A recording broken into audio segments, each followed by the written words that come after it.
very excited because today we have as our guest a new signing to 604.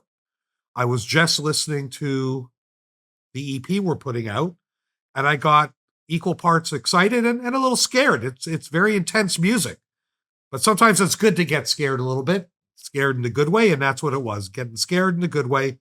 So everybody, I'd like to welcome and introduce the 604 fan base to Payton Adler.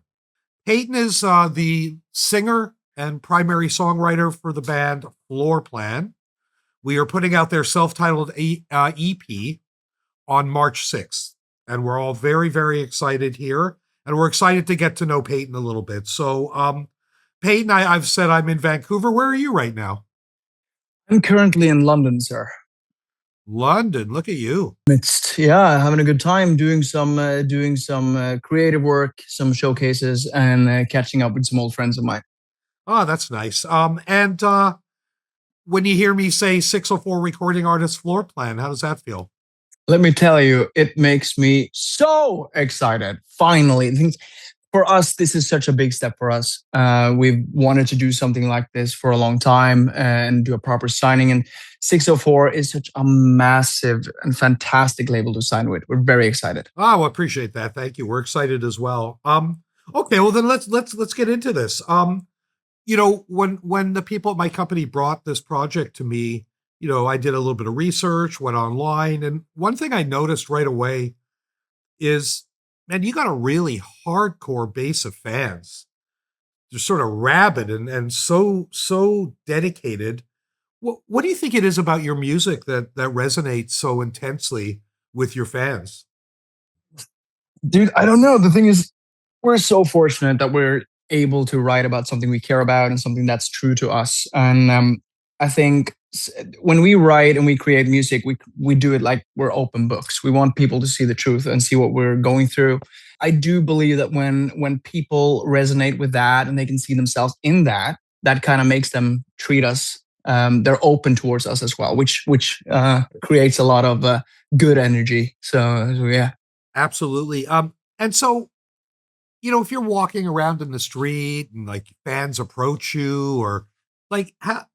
I've been in the business for so long and worked with so many artists, and it seems like artists tend to react differently to that. Some artists love that. Some artists are freaked out when they get recognized out in the street.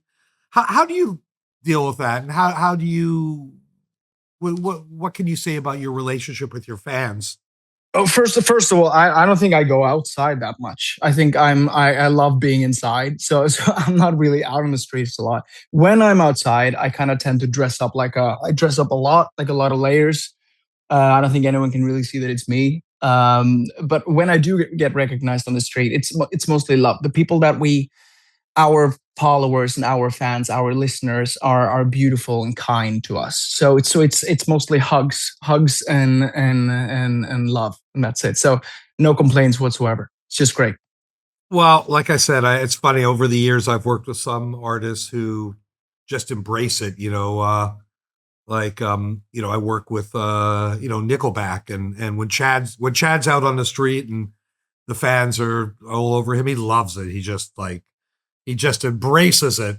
And I think he also sees it very much as part of the job. It's like, hey, this is what I do for a living, and these are our fans, and that's why we make a good living, and just part of the job. Whereas I know other people get pretty freaked out if they're out in a restaurant and somebody comes up to them and asks for an autograph, and then they get all fucking freaked out about it all. Yeah. No, but it's a give and take thing, right? Because it's lovely to be able to write about something I care about and we care about.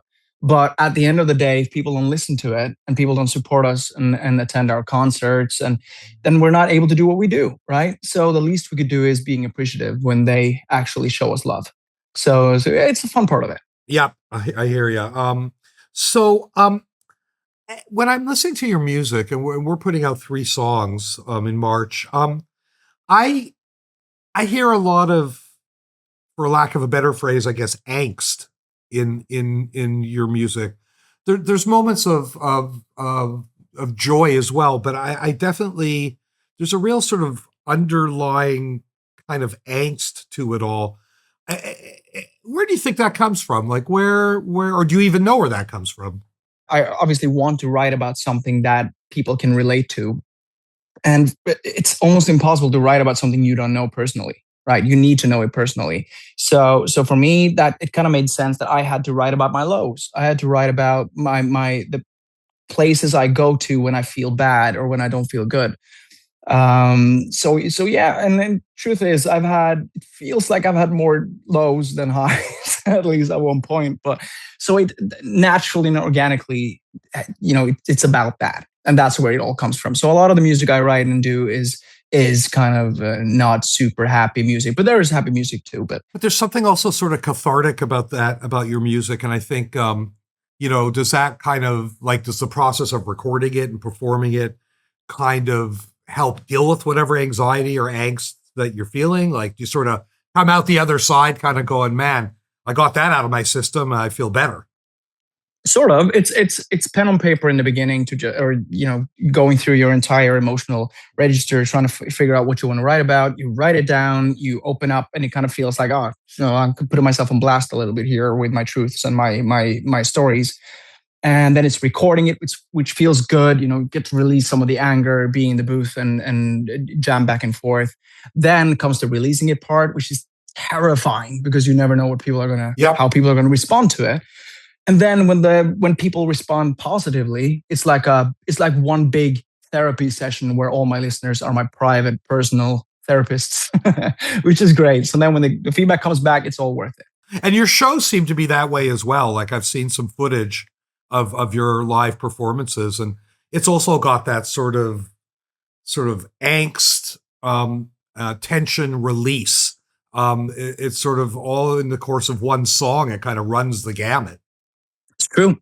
It's true. It's and once again, I think one of my favorite aspects of making music and doing music generally is the live performances and shows, because one thing is being alone with my friends and my pals and making the music and pushing it out and fingers crossed. But the other thing is being there live.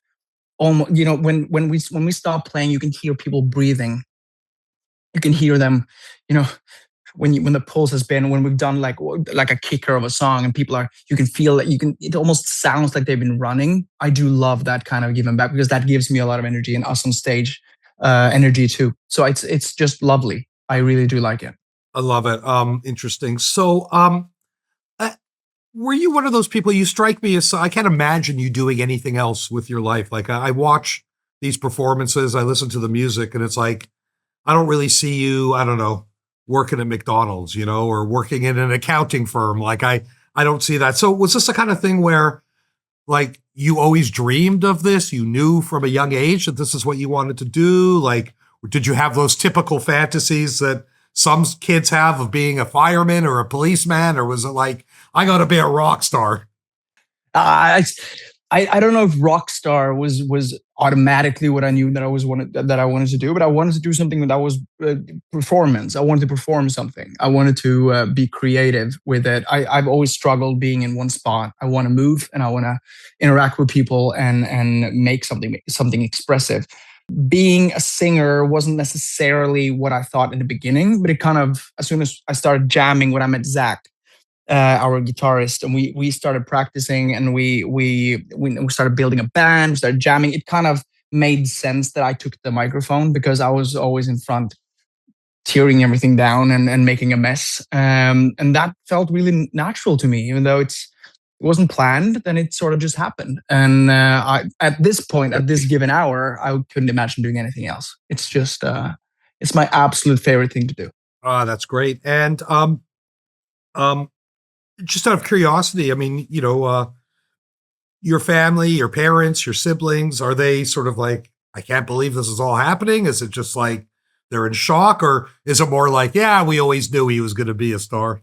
I don't think they knew that I was going to be a star, but I think they absolutely knew that I was going to do something that was that made a lot of noise. That I do believe. I can't believe I was the easiest kid to raise. They knew I was going to do something. Exactly what? If that was painting, dance, song, or whatever, I don't think they knew. And I still, to this day, I don't think they know exactly what I'm doing. Can you speak at all to any of the musical influences of Floorplan? Like when I hear the music, it's, and I mean this in a good way. It's all over the place. Like it goes from lows to highs, slow to fast. Like it's so all over the place. Is that because you have so many different influences, or is there any one or two bands that really impacted you? When I grew up, I listened to My Chemical Romance and Paramore, and so I mean that's the obvious like answer to that. What's being influenced, but I did listen to a lot. So, but rock, punk. I've actually listened to some hip hop as well. It's. I think it's hard to know exactly what's been the influence of it, but I do know that I love My Chemical Romance a lot. And I think my band and we kind of realized that we want to do something sort of similar, but we wanted to be us. And we couldn't decide on one specific road. So that's why our music tend to be a little bit all over the place. But it sort of works out when you put them all together in an EP, I think.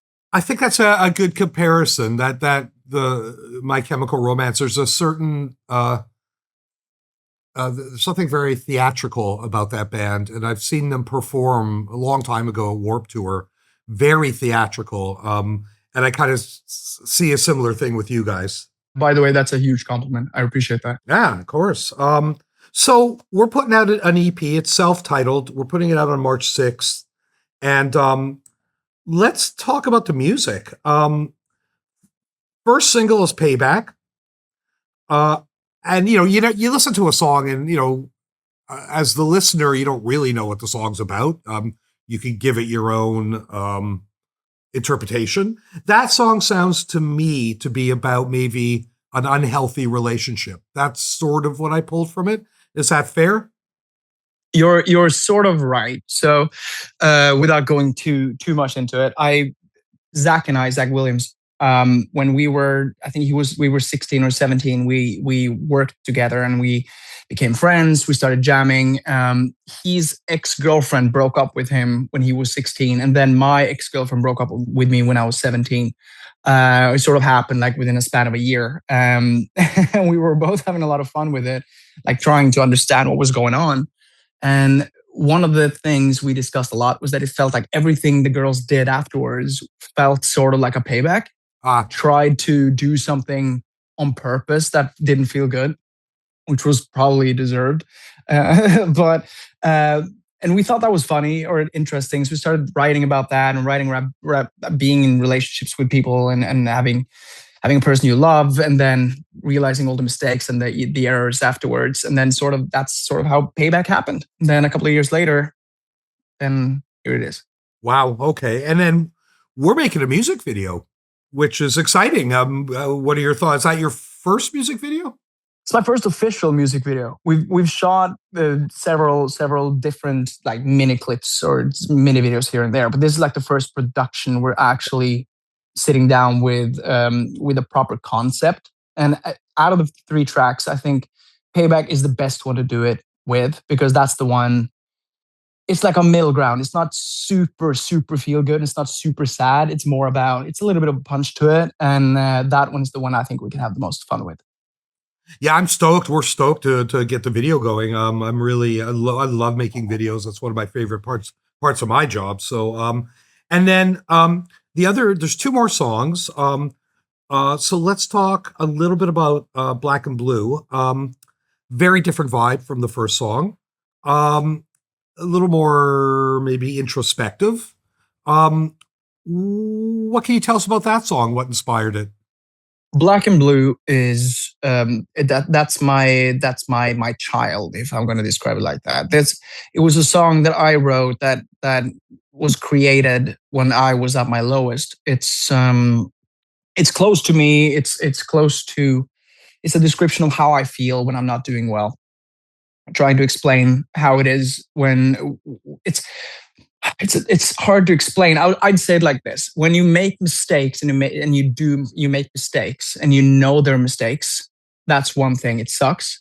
But when you make mistakes and you know they're mistakes and it hurts someone else, that's even worse. That's the sort of vibe Black and Blue is and what it's about, without going to more details.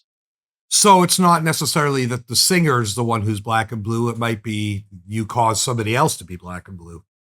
That's a valid angle. It's more that one is you can you know what listen to it and believe what you will. That's the best thing about art, That's what I love about art. Everybody's got their own interpretation, so I love that. And then last, certainly not least, is Sick of It, which that to me of the three songs, and I could be so wrong about this, but that's the one where I kind of listen to it and go, man, I'm not sure that's the radio song, but that might be the song that the fans are going to grab onto hardest. There's just something about it. It's such an anthem. It just is such an anthem. Tell us a bit about that song. Yeah, that was a song. "Sick of It" is a song that I've wanted to release for a long time. It's actually been we've been writing on it and making and working on it for a long time. It's a song because I really love having a song that can get me out of bed if I'm feeling low. And the truth is, in our society and the way the world works now, is that if you feel different, if you're different, if you see yourself as different, a lot of people feel bad about that. And I want them to do the opposite. If you feel different, that's a good thing. Have fun with it.